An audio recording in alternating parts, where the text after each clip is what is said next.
قارون کو دولت مل گئی، اتنا بڑا خزانہ تھا اس کے پاس کہ قرآن کہتا ہے کہ ایک جماعت مل کے صرف خزانے کی چابیاں اٹھاتی. یعنی یہ معاذ اللہ کوئی گپ نہیں، یہ قرآن مجید نے بیان فرمایا کہ ایک جماعت مل کے صرف خزانے کی. تو حضرت سیدنا موسیٰ علیہ السلام نے کہا زکوٰۃ دو.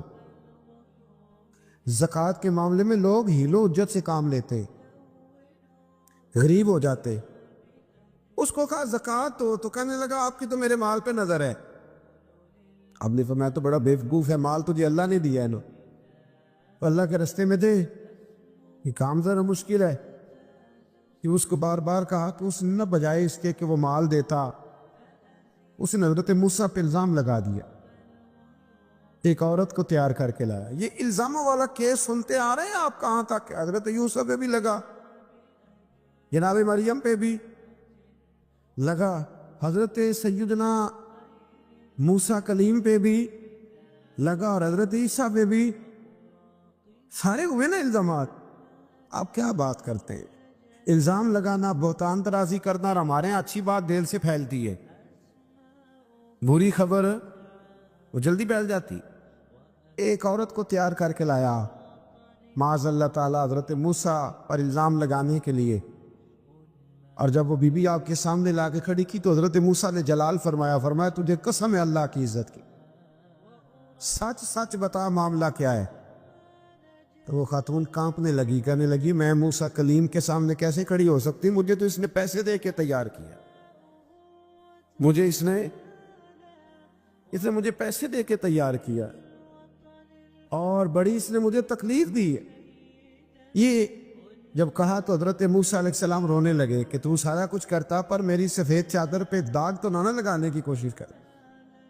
آپ رونے لگے. آپ یقین کریں لوگ تکلیف دیتے ہیں، بعضوں کا ایسی بات کرتے ہیں جس کا کوئی وجود نہیں ہوتا. تو یہ کچھ لوگ کر دیتے ہیں لیکن وہ سمجھتے نہیں. کہتے ہیں آپ حوصلہ کریں، آپ درویش ہیں. حضرت موسیٰ سے بڑا درویش کون ہوگا؟ کلیم تھے نا اللہ کے، بڑا جگرا ہے نا. لیکن رو پڑے، کہنے لگے تجھے ایسا نہیں کرنا چاہیے. کہنے لگے اللہ اب اسے سزا دے. تو رب کریم نے اس کے سارا ساز و سامان سمیت اسے زمین میں دھنسا دیا. وہ زمین میں غرق ہو گیا اپنے خزانے سمیت. امام اعظم ابو حنیفہ رحمۃ اللہ تعالی علیہ کچھ لوگ حسد کرنے لگے تو ایک عورت ایک دفعہ آ گئی، کہنے لگی کوئی مسئلہ پوچھنا ہے. یہ بڑا کٹھن سا معاملہ ہوتا ہے، جو آدمی جو کام کر رہا ہوتا ہے وہی روپ دھار لیتے. مسئلہ کچھ نہیں، اندر آئی تو باہر سے شور ہو گیا. لوگ آ گئے، کوتوال کو بلا لیا، معاذ اللہ امام صاحب کے پاس بی بی ہے، جیل میں لے گئے، سویرے فیصلہ کریں گے.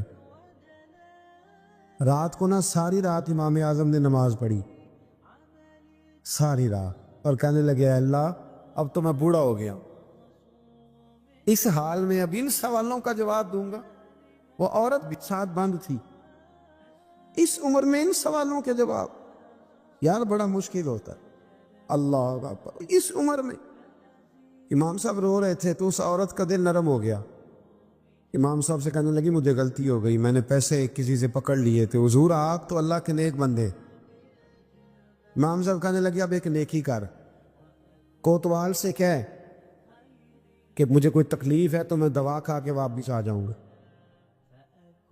تو وہ کوتوال تو پہلے ملا ہوا تھا، اس نے اس کو کہا کہ مجھے کوئی تکلیف ہے میں گھر جاتی ہوں، دوا کھا کے واپس. امام صاحب نے سمجھا دیا. وہ گئی تو جو برقع اس نے پہنا ہوا تھا نا نقاب ساری عورتیں، وہ جا کے اس نے امام صاحب کی بیوی کو دیا.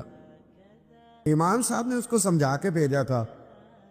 وہ برقع گھر لے گئی اور جا کے زوجہ کو ساری بات سنائی. وہ دوائی کھانے گھر چلی گئی اور زوجہ برقع پہن کے تھانے آ گئی. سویرے قاضی کے سامنے بھیج ہوئے تو کہنے لگا جی آپ اتنے بزرگ ہو کے عالم ہو کے بیوی کے ساتھ اکیلے. فرمایا میری بیوی ہے تو میں نے اکیلے ہی ہونا تھا اس کے ساتھ، اور کس نے ہونا تھا؟ جناب آپ کی بیوی. فرمایا بلاؤ میرے سسر کو، اور بلاؤ محلے کی 10-12 عورتوں کو بھی دیکھ لے. انہوں نے دیکھا تو امام صاحب کی بیوی نکل آئی. وہ جتنے تھے نا الزام لگانے والے وہ اب غور سے دیکھ رہے تھے. تو ایک کہنے لگا امام صاحب سے یہ کیا ہوا؟ فرمایا قرآن ہے وَتُعِزُّ مَن تَشَاءُ وَتُذِلُّ مَن تَشَاءُ. یہ قرآن ہے. ہونا کیا تھا؟ رب نے اپنا وعدہ سچا کر کے دکھایا ہے. تو اس نے بھی الزام لگایا، پھر سزا یہ ملی کہ وہ ہمیشہ کے لیے زمین میں دھنستا۔ دولت کون دیتا ہے؟ اللہ دیتا ہے نا، تو اگر اللہ کہے تھوڑی سی واپس بھی کرو، بندیاں دے خرچے بات جاندے دے، تھوڑی سی واپس مانگ لے تو ہاتھ تنگ ہو جاتا ہے۔ کہ خاتون نے ایک دفعہ مجھے پیغام دیا تو میں بڑی اس کی بات سن کے مجھے عجیب لگا۔ وہ کہنے لگی کہ دوسری جگہ میری شادی ہوئی ہے، مجھے طلاق ہو گئی تھی، تو مجھے ایک تانا روز سننے کو ملتا ہے، تو اتنی اچھی ہوتی تو وہاں نہ رہ لیتی۔ تو بھئی یہ کوئی تانے والی بات ہے؟ کوئی ضروری ہے کہ بیوی غلط ہوتی ہے تو طلاق ہوتی ہے؟ اللہ کے محبوب علیہ السلام کی 2 صاحبزادیوں کو ابو لہب کے 2 بیٹوں نے طلاق بھیج دی تھی، کس کی غلطی تھی؟ تو آپ کیا کہہ سکتے ہیں یہاں کیوں طلاق؟ تو اتنی جلدی بات تھوڑی کر دیں گے آپ، تھوڑی احتیاط فرمائیں بولنے۔ حضرت عبداللہ ابن عباس فرماتے ہیں میرے نبی پاک علیہ السلام نے میری تربیت فرمائی، اور محبوب پاک علیہ السلام نے فرمایا عبداللہ یاد رکھنا، یہ نوجوان دوست میری بات لکھ لیں، پریشان لوگ میری بات لکھ لیں، جن کے پاس قوت فیصلہ نہیں وہ اس بات کو لکھ لیں۔ حضرت عبداللہ ابن عباس فرماتے ہیں میرے نبی پاک علیہ السلام نے مجھ سے فرمایا تھا عبداللہ سن، اگر ساری دنیا مل کے تیرا کوئی نفع کرنا چاہے کر نہیں سکتی جب تک میرے رب کی رضا نہ ہو، اور فرمایا ساری دنیا مل کے تیرا کچھ بگاڑنا چاہے تو عبداللہ بگاڑ نہیں سکتی جب تک رب کریم کی حکمت کا تقاضا نہ ہو۔ لوگوں سے ڈرنا، لوگوں کی طرف دیکھنا، ماحول دیکھ کے اپنے راہ کا تعین کرنا، ہر بندے کے خیالات کے مطابق ڈھلنے کی کوشش کرنا، فلانا نہ ناراض ہو جائے، فلانا نہ ناراض ہو جائے، اور جس نے ہونا ہو جائے، بس رب رسول ناراض نہ ہو۔ اپنی زندگی میں اپنے مالک کو مولا جان کے، بل اللہ مولاکم، اللہ تمہارا مولا ہے، وَهُوَ خَيْرُ النَّاصِرِينَ، وہ بہترین مددگار ہے۔ توجہ جب بھی کریں رب کی جانب کریں، اپنے دل کا قبلہ درست رکھیں، سوچوں کے زاویے سیدھے رکھیں۔ میرے بھائی مالک جب بندوبست کر دے نا، جب مالک بندوبست کر دے پھر ایسا بندوبست کرتا ہے کہ لوگوں کے پاس نا چارہ نہیں رہتا۔ حضرت مریم رضی اللہ تعالی عنہا پاک باز تھی، مسجد میں رہی تھی، پر مالک کی حکمت کے تقاضے بڑے عجیب ہیں نا۔ پھر جناب مریم کو اللہ تعالیٰ نے بغیر شوہر کی اولاد عطا کر دی۔ یہ بات یہ ایسی تھی، کسی نے کہا تھا کہ مخلوق تو فنکار ہے اس درجہ کے پل بھر میں سنگے در کعبہ سے بھی اصنام تراشے، تم کون ہو کیا چیز ہے داغ کبابی، لوگوں نے تو مریم پہ بھی الزام تراشے۔ تو لوگوں نے کہا کدھر سے لے آئی بچہ، تیرا باپ تو ایسا نہیں تھا، کہاں سے لے آئی؟ اللہ کرے میں آپ کو سمجھا سکوں، ذرا اپنے آپ کو وہاں کھڑا کریں کہ ایک پاک باز عورت، پاک باپ کی بیٹی، طیب ماں کی بیٹی، اور اللہ کے گھر میں پرورش پانے والی خاتون، ایک وہ وقت اور ایک یہ وقت کہ اس عورت کو کٹہرے میں کھڑا کر کے پوچھا جا رہا ہے کہ معاذ اللہ تیری گود میں بچہ جائز نہیں ہے، کہاں سے لائی ہے؟ اب خود سے صفائیاں بندہ کتنی کو دے، کتنی کو وضاحتیں کرے۔ اور میں نے تو اپنی زندگی میں دیکھا ہے زیادہ وضاحت دینے والے کو بھی لوگ جھوٹا سمجھنے لگ جاتے ہیں، زیادہ وضاحت دینے پر بھی لوگ کمزوری کا اظہار سمجھتے ہیں کہ کمزور پڑ گئے۔ آپ صلح کی کوشش کرتے ہیں، سامنے والا بزدل سمجھ لیتا ہے، زیادہ وضاحتیں بھی کمزور کر دیتی ہیں۔ اب حضرت مریم کو کٹہرے میں کھڑا کر کے کہا بچہ کس کا ہے؟ تو پھر خدا بندوبست جب کرے، اللہ جب مددگار ہو، تو پھر حضرت مریم کی گواہی درختوں سے نہیں دلوائی، اس نے پتوں سے نہیں دلوائی، پھر فرشتے نہیں بھیجے۔ حضرت مریم کہنے لگی مجھ سے نہ پوچھو، وہ جو پنگوڑے میں ہے اسی سے پوچھ لو، ان سے پوچھو نا، وہ کون ہے پوچھ لو، ان سے کر لو سوال۔ انہوں نے کہا پنگوڑے میں چند دنوں کا بچہ یہ جواب دے گا؟ مددگار تھا رب، ان کی برات کا اعلان کرنا تھا مالک نے، اور جب مالک اعلان کر دے، جب مالک تیری صفائی دینا چاہے، جب مالک تجھے دنیا کے سامنے نکھارنا چاہے تو پنگوڑے میں لیٹے حضرت عیسیٰ بول کے کہنے لگے انی عبداللہ آتانی الکتاب، فرمایا میں اللہ کا بندہ ہوں، رب نے مجھے کتاب عطا کر کے نبی بنا کے دنیا میں بھیجا ہے، میں اللہ کا بندہ ہوں، کتاب لے کے آیا ہوں، نبی بن کے آیا ہوں۔ پھر پنگوڑے سے اعلان ہو گیا، پھر بچہ بول پڑا، اور یہ ایک دفعہ نہیں بات ہوئی۔ یہ بنی اسرائیل میں ایک جریج نام کے شخص بھی تھے جو نماز پڑھ رہے تھے، بعض نے لکھا ہے نفل نماز تھی، اماں نے پکارا تو آئے نہیں، تو ماں کے منہ سے نکل گیا تو اتنی دیر تک مرے گا نہیں جب تک کسی بے حیا عورت کا منہ نہ دیکھ لے۔ تو وہ عبادت گزار تھے، لیکن لوگوں نے ان کی عبادت، ریاضت، پرہیزگاری کو نہیں دیکھا، بس ایک عورت کو بھیج کے الزام لگوا دیا۔ وہ عورت آیا جایا کرتی تھی، اب آ جاتی ہیں عورتیں، مسئلہ پوچھنے کی نیت سے بھی آ جاتی ہیں۔ ماحول میں کچھ جگہ ایسی بھی ہیں جہاں عورتیں دم کرانے کے بہانے آ جاتی ہیں۔ وہ خاتون آتی جاتی تھی اس خانقاہ پہ، آستانے پہ، یہ بخاری میں موجود ہے، پھر اس نے کہا میری گود میں جو بچہ ہے یہ انہی کا ہے۔ مجھے بتائے کیسے بندہ وضاحت دے؟ حالات خراب ہو گئے، لوگ کٹیا جلانے لگے، ماحول اور طرح کا بن گیا۔ میرے نبی پاک علیہ الصلوۃ والسلام فرماتے ہیں پھر اس رب کے بندے نے کہا مالک تو کریم ہے، تیری مشیت کا تقاضا آیا جو میری ماں نے جملے بولے تھے، پر اب میں وضاحت دینے کے قابل نہیں رہا، اب تو ہی کرم کرے گا تو دروازہ کھلے گا۔ تو وہ چند دنوں کا بچہ پنگوڑے میں بول کے کہنے لگا میں اس درویش کا نہیں، میں تو فلانے چرواہے کا بچہ ہوں، وہ جو بکریاں چراتا ہے۔ رب کی مدد کو پکاریں، اپنے ساتھ اپنے مالک کی مدد کو شامل کریں، تھوڑے رزق پر بھی گزارا اچھا ہونے لگ جائے گا۔ سارے لوگ آپ کو گرانے کی تدبیریں کر رہے ہوں گے اور مالک آپ کو عزتیں عطا فرما دے گا، اس کی بارگاہ سے حکمت کا تقاضا اور ہو جائے گا۔ ہم نے ساری زندگی لوگوں کو راضی کرنے میں گزار دی، ساری زندگی بڑھاپا آ گیا بچوں کو پالتے، اور بچوں نے آخری عمر میں کہہ دیا ابا اگر کوئی ڈھب کا کام کر لیتے تو آج ہمارے دن بھی پھر نہ جاتے۔ ساری زندگی گزار دی بہن بھائیوں کو راضی کرنے میں، ساری زندگی گزار دی ذمہ داریاں اٹھانے میں، ان کو 99 دفعہ دیا، ایک دفعہ نہیں دیا تو انہوں نے کہہ دیا تو نے تو کبھی دیا ہی نہیں، تو تھا ہی نہیں۔ ساری زندگی محلے داروں، علاقے والوں کو راضی کرنے میں گزار دی۔ اور میں نے ایسے لوگ بھی دیکھے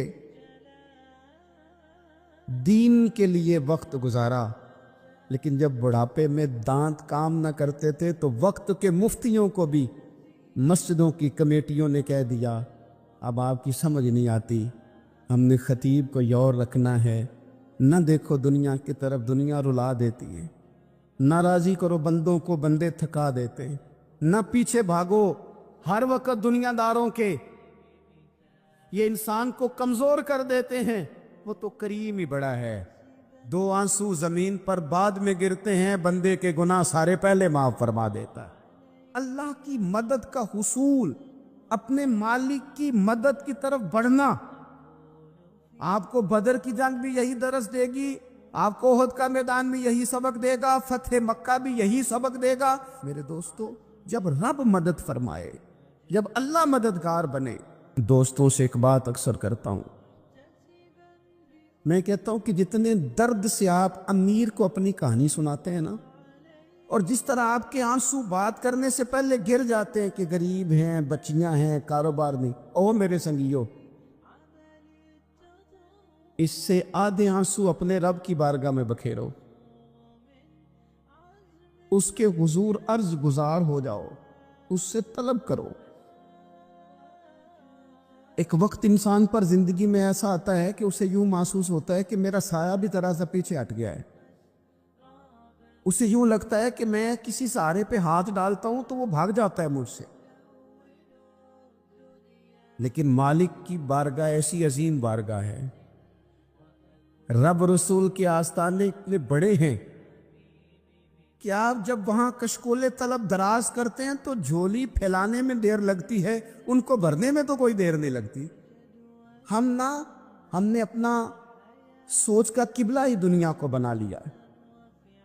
یہ جو اللہ والوں کی مدد ہے، یہ تو ہے نہیں اللہ ہی کی مدد ہے، لیکن یہ جو سیٹھوں کی طرف توجہ کرنا، نوابوں کی طرف توجہ کرنا، دنیا داروں کی طرف توجہ کرنا اور اپنا مزاج اس طرح کا بنا لینا، یارو گردن کو جھکا دیتا ہے خیرات کا پتھر، جہاں میں مانگنے والوں کے سر کبھی اونچے نہیں ہوتے۔ اور اقبال کہتے ہیں غیرت ہے بڑی چیز جہان تگ و دو میں، پہناتی ہے یہ فقر کو تاج سردارا۔ میں عرض کروں گا کہ اپنی آپ جب توجہ کا قبلہ اللہ رسول کو بنائیں گے تو رب فرماتے ہیں وَيَرْزُقْهُ مِنْ حَيْثُ لَا يَحْتَسِبُ، میں نہ تجھے وہاں سے رزق دوں گا جہاں سے کبھی تیرا گمان بھی نہیں گیا ہوگا، یہاں سے بھی مل سکتا ہے، تو نے سوچا بھی نہیں ہوگا۔ بخاری شریف میں حدیث ہے، حضرت جابر ابن عبداللہ فرماتے ہیں نبی پاک صلی اللہ علیہ وسلم نے 300 لوگوں کا ایک لشکر روانہ کیا کسی مہم کے لیے، کسی جہاد کے لیے۔ حضرت ابو عبیدہ بن جراح رضی اللہ تعالیٰ عنہ امیر لشکر تھے۔ فرماتے غربت اتنی زیادہ تھی، بھوک اتنی زیادہ تھی کہ ایک ایک کھجور دن میں ایک وقت کھانے کو ملتی تھی، اور کچھ دن ایسے آئے کہ اب کھجور بھی نہیں مل رہی۔ فرماتے اتنی زیادہ بھوک لگی مجاہدین کو 300 بندہ پتے کھا کے گزارا ہونے لگے۔ یہ بخاری میں موجود ہے۔ آپ فرماتے کہ دریا کے کنارے ہمارا پڑاؤ تھا، ٹھہراؤ تھا، جب بھوک سے نڈھال ہو گئے نا وَيَرْزُقْهُ مِنْ حَيْثُ لَا يَحْتَسِبُ، اللہ وہاں سے روزی دیتا ہے، گمان بھی نہیں ہوتا۔ فرماتے ہیں ایک مچھلی اللہ تعالیٰ نے دریا کے کنارے بھیجی، فرماتے ہیں وہ تھی تو مچھلی پر پہاڑ جتنی تھی۔ بخاری میں لفظ ہیں، حضرت جابر ابن عبداللہ رضی اللہ تعالیٰ عنہ فرماتے ہیں 300 آدمی 18 دن تک اس مچھلی کو کھاتے رہے، مچھلی ختم ہی نہیں ہوئی۔ مچھلیاں نہیں، مچھلی کہتے ہیں 18 دن 300 بندہ کھاتا رہا، مچھلی ختم ہی نہیں ہوئی۔ اور فرماتے ہیں کہ اس کی ہڈی نکال کے، کانٹا کہیں گے آپ اپنی زبان میں، کہتے وہ نکال کے تو اس کو کھڑا کیا جب، تو اونٹ کجاوے سمیت اس کے بیچ سے گزر جاتا تھا، 2 اس کے کانٹے جوڑے۔ فرماتے ہیں وہ اس کا گوشت ہم کھاتے تھے اور اس کی چربی بطور تیل کے ہم جسموں پہ ملتے تھے، بیماروں کو اس سے سکون آتا تھا، تندرستی شفا ہوتی۔ فرماتے ہیں ہم کھایا بھی ہم نے، اور کچھ لے کے ہم مدینے بھی گئے، اور قربان جائیں نبی پاک نے بھی اس میں سے کھایا۔ ہم نے عرض کی حضور یہ معمہ کیا ہے، یہ ماجرا کیا ہے؟ تو محبوب نے فرمایا تمہارے پاس غذا نہیں تھی، رب نے تمہارے لیے بندوبست کیا ہے، اللہ نے تمہیں دیا ہے۔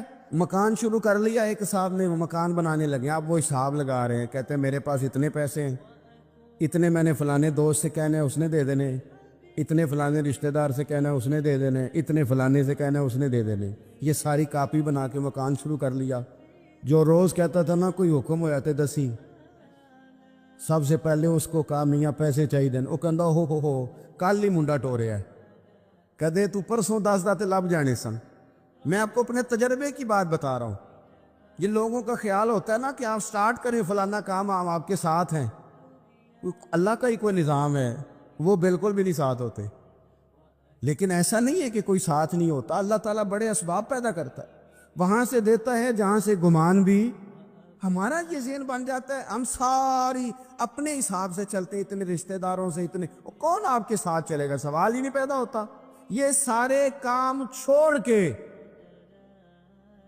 سب سے پہلے 2 رکعتیں پڑھو، اپنے رب کی بارگاہ میں، رسول کائنات کی بارگاہ میں گزارشات اور استغاثے پیش کرو، وہاں سے خیر طلب کرو۔ دنیا دار کیا دیں گے، کیا دے سکتے ہیں، کیا حیثیت ہوتی ہے کسی، اللہ کہتا ہے وہاں سے دوں گا۔ تو جو اللہ مال دے وہ لینا چاہیے کہ رشتہ داروں کا مال دیکھنا چاہیے؟ جو اللہ دے وہ لینا چاہیے کہ سیٹھوں نوابوں کی جیبیں دیکھنی چاہیے؟ جو اللہ دے وہ قبول کرنا چاہیے یا دیکھنا چاہیے کون سا آدمی کہاں پہنچ گیا؟ چھوڑو، اپنی مٹی پہ چلنے کا سلیقہ سیکھو۔ کسی کے سنگ مرمر پہ چلو گے تو پھسل جاؤ گے۔ مدد اللہ سے چاہیں، اپنی توجہات کا مرکز رب رسول کی ذات پر بنائیں، پھر آپ محسوس کریں گے کہ بڑی جلدی اللہ تعالیٰ کی مدد آنے لگی ہے۔ کبھی آپ صرف کہہ دیں میرا رب میرے ساتھ ہے، اس لفظ میں اتنی طاقت ہے کہ دشمن ویسے زہر ہو جاتا ہے۔ زندگی میں کسی سے بھی لڑائی ہو تو اچھی طرح سوچ لیں کہ اللہ اس طرف ہے یا اس طرف ہے. اگر آپ زیادتی پہ ہیں تو پھر رب مظلوم کی جانب ہے. اگر اللہ کی مدد آپ کے ساتھ ہے تو دنیا کی کوئی طاقت آپ کو گرا نہیں سکتی.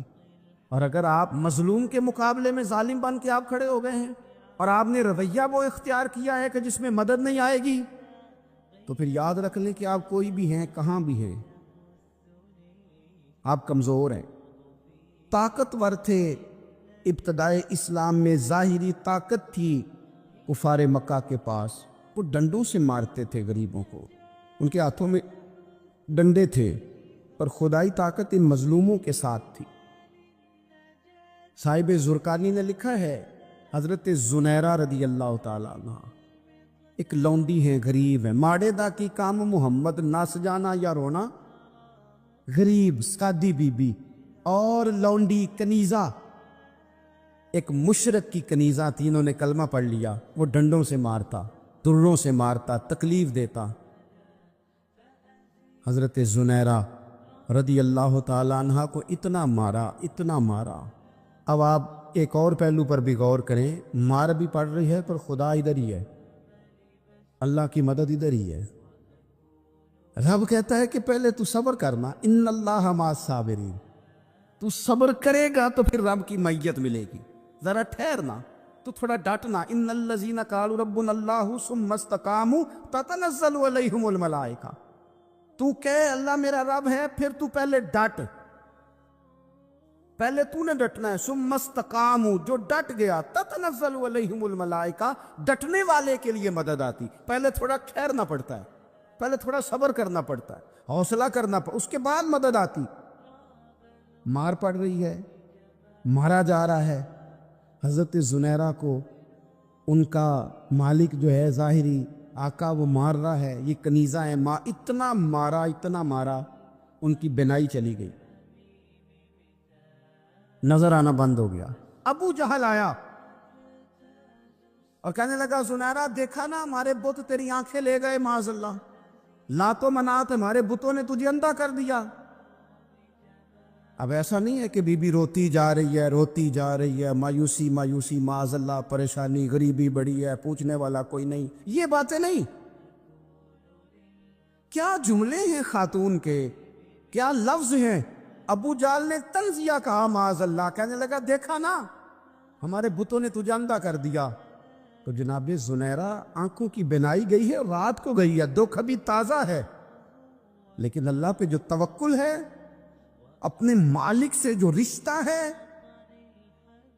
وہ اتنا مضبوط ہے, اتنا طاقتور ہے, اس میں اتنی گہرائی ہے کہ حضرت زنیرہ بول کے نا اتنی قوت سے بولی, اتنی طاقت سے بولی کہ پورے کفر پر لرزہ طاری ہو گیا. فرمانے لگی تمہارے بتوں کی کیا اوقات ہے کہ وہ میری بینائی لے جائیں, یہ میری رب کی حکمت کا تقاضا ہے.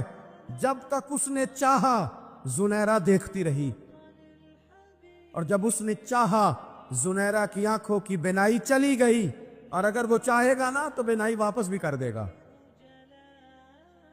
اگر ہو ذوق یقین پیدا تو کٹ جاتی ہیں زنجیریں, اگر وہ چاہے گا تو بینائی آ بھی جائے گی. حضرت زنیرہ نے رات کو یہ لفظ کہے, ابو جال اور سارے کفار ڈر کے سن کے چلے گئے. آپ اطمینان سے آ کے بستر پہ سوئی. جب سویرے اٹھی تو اللہ نے آنکھوں کی روشنی واپس کر دی تھی. آنکھوں کی اب چھڑی پکڑی ہے, بازاروں میں گھومتی ہے, کہتی ہیں بلاؤ کدھر ہے تمہارے لات و منات, دیکھو میرے رب نے روشنی واپس کر دی.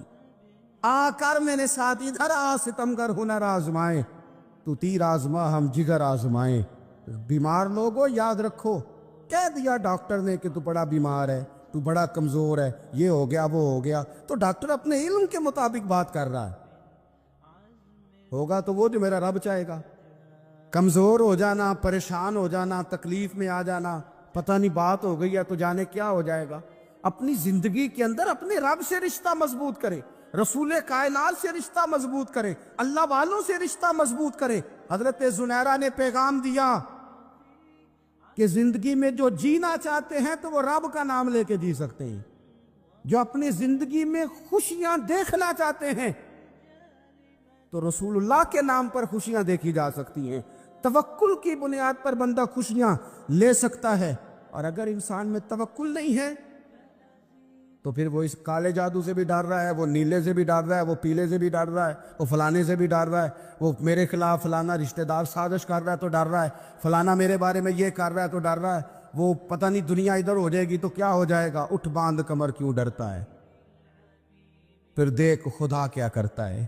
تو اس ساری گفتگو کا نچوڑ آپ کو یہ عرض کیا ہے.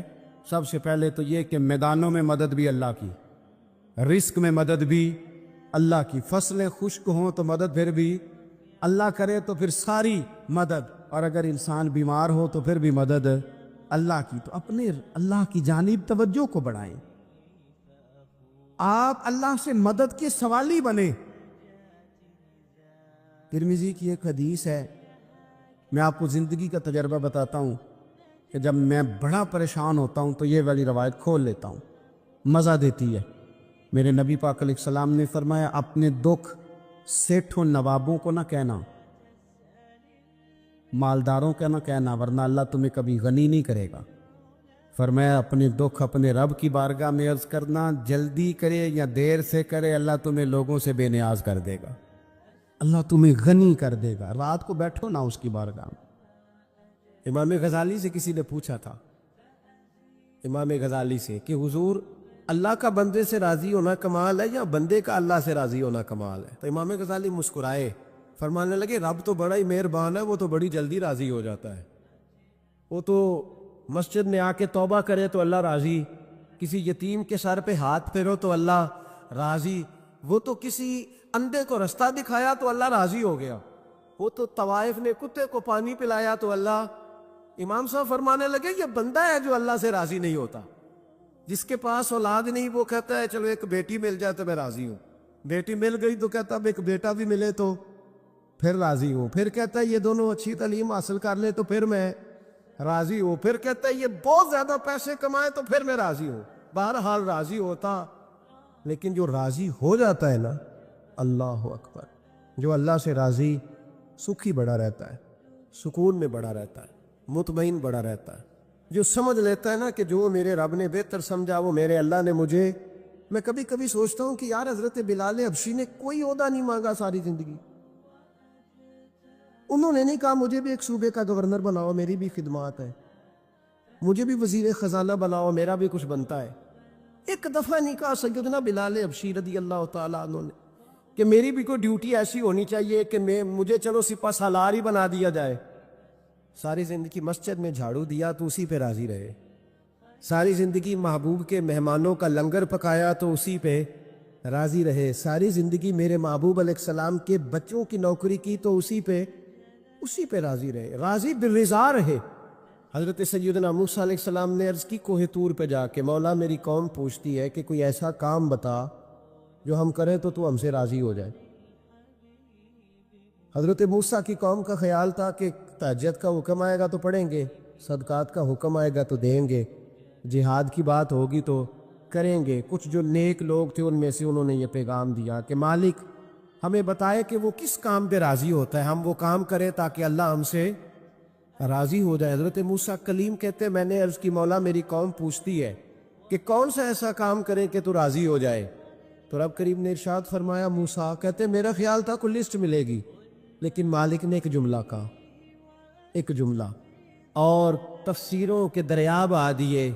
عرش کے مالک نے فرمایا موسیٰ ان سے کہو جا کے کہ وہ مجھ سے راضی ہو جائے, میں ان سے راضی ہو جاؤں گا, مجھ سے راضی ہو جائے. بندے اللہ سے راضی ہی نہیں راضی ہوتے, اللہ کی رضا پہ راضی رہیں, مالک کے فیصلوں میں اپنے دل میں کوئی بوجھ محسوس نہ کریں, اپنی زندگی اللہ کے فیصلوں. دیکھیں نا, جو ماں باپ اللہ نے بڑے اچھے سمجھے وہ ہمارے لیے پسند کی, وہ اللہ نے ہمارے لیے جو اس نے ہمارے حق میں بڑے, جو بہن بھائی اللہ کرے آپ کو سمجھ آئے, جو بہن بھائی اس نے ہمارے حق میں بڑے اچھے سمجھے وہی بہن بھائی اس نے ہمیں عطا کیے. جس بیوی کو اس نے ہمارے گھر کے گلشن میں بہتر سمجھا اس کو لا کے اس نے ہمارے آنگن میں بٹھایا, اور جو اولاد اس نے ہمارے لیے باعث افتخار سمجھی وہ اولاد اس نے ہمیں عطا فرمائی۔ حضرت نوح علیہ السلام کا بیٹا کافر ہو گیا، پر کسی جگہ انہوں نے شکوہ نہیں کیا کہ مالک یہ کافر کیوں ہوا۔ اللہ کے قبضے میں ہے نا دل، پھیر سکتے ہیں نا، مقلب القلوب ہے، لیکن حضرت نوح نے دعا اللہ کی رضا پر راضی رہے، سمجھو کہ میرے حق میں جو بہتر تھا مالک نے وہ چیز مجھے عطا کر دی۔ ہم یہ سوچتے ہی نہیں کہ ہمیں نہیں پتا ہمارے حق میں بہتر کیا ہے، ہمارے رب کو پتا ہے۔